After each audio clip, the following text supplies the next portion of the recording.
ওই অসহায় মায়ের আর্তনাদ, যে মাকে যখন সন্তান প্রশ্ন করছে যে মা আমি বাঁচতে চাই, আমি উদ্যোক্তা হওয়ার জন্য টাকাটা রেখেছি, কিন্তু আজকে আমার টাকাটা ব্লক, আমি উদ্যোক্তা হইতে পারলাম না, আমি আজকে আটকে গেছি। আমার অবস্থান হয়েছে রাস্তায় রাস্তায়, যেখানে আমার অবস্থান হওয়া দরকার ছিল আমার কোন একটা অফিসে, এবং বাংলাদেশের মানুষের জন্য কিছু করার জন্য, কিছু প্রডিউস করার জন্য, ম্যানুফ্যাকচার করার জন্য ওই সুযোগটা থেকে আমি বঞ্চিত হয়েছি। এখানে আমাদের দাবিটা তো আজকের না, আমাদের দাবিটা 2 বছর আগ থেকে। আমরা আজকে রাস্তায় রাস্তায় ধারে ধারে ঘুরছি, কিন্তু রাষ্ট্রের কাছে একটাই প্রশ্ন, এমন কি কঠিন আমরা দাবি করেছি যে রাষ্ট্র আজকে আমাদের দিতে ব্যর্থ হচ্ছে? আমাদের শুধু 2টা দাবি, একটা হেয়ার কাট বাতিল আর একটা স্বাভাবিক লেনদেন, যেটা রাষ্ট্রের জন্য হচ্ছে মঙ্গলকর। কারণ স্বাভাবিক লেনদেন না থাকার কারণে আর এর হেয়ার কাট শব্দটা থাকার কারণে আজকে জাতি দেখছে, আপনারা সবাই জানেন যে আজকে এই প্রভাবটা বাংলাদেশের সমগ্র সব ব্যাংক সেক্টরে কিন্তু প্রভাব পড়েছে। মানুষ এখন ডিপোজিট রাখা ছেড়ে দিয়েছে। আমরা হচ্ছে ডিপোজিট রাখা আমানতকারী, তাহলে আমরা ব্যাংকে টাকা রেখেছি যে আমাদের টাকার নিরাপত্তার জন্য। আজকে রাষ্ট্র কেন ব্যর্থ হচ্ছে যে আমাদের টাকার নিরাপত্তা দেওয়ার জন্য? 2 বছর পর জাতীয় সংসদে উঠেছে হেয়ার কাট বাতিল, অর্থমন্ত্রী বলেছেন, কিন্তু প্রজ্ঞাপন আকারে আজকে এতদিন হয়ে গেল আমরা প্রজ্ঞাপন আকারে পাইনি। তাহলে স্বাভাবিক লেনদেন কিভাবে, কখন বা কিভাবে করবে, এটা রাষ্ট্রের কাছে প্রশ্ন।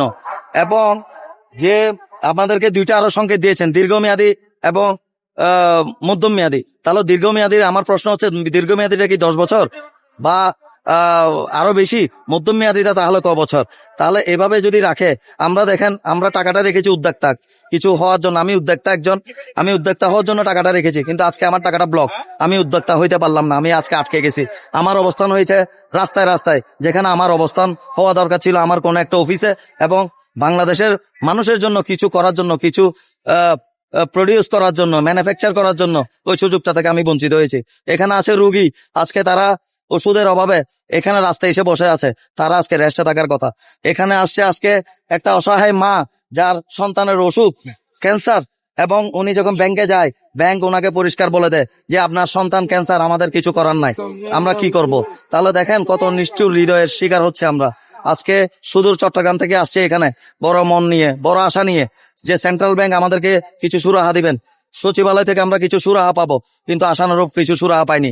এসে শুনেছি ওই অসহায় মায়ের আর্তনাদ, যে মাকে যখন সন্তান প্রশ্ন করছে যে মা আমি বাঁচতে চাই, মা সন্তান নামাজে বলতেছে আমার মায়ের অন্তত টাকাটা। আজকে দেখেন আমরা তো ভিক্ষা চাচ্ছি না, আমরা টাকাটা রেখেছি যেন কোথাও ভিক্ষা করতে না হয়, মানুষের দ্বারা যেতে না হয়। কিন্তু রাষ্ট্র আমাকে আজকে কি দিয়েছে? ঠিক এই ভিক্ষুক বানিয়ে দিয়েছে, ঠিক এই রাস্তায় নামিয়ে দিয়েছে। রাষ্ট্রের কাছে প্রশ্ন, আজকে তারেক রহমান নতুন সরকার কিছু, আমরা আশা রেখেছি যে উনি আসছে আমাদেরকে সুরাহা দিবেন, তো আমরা ওই আশার দিকে তাকিয়ে আছি। আমরা চাই অতি সত্ত্বে লেনদেনটা স্বাভাবিক করে দেওয়া হোক।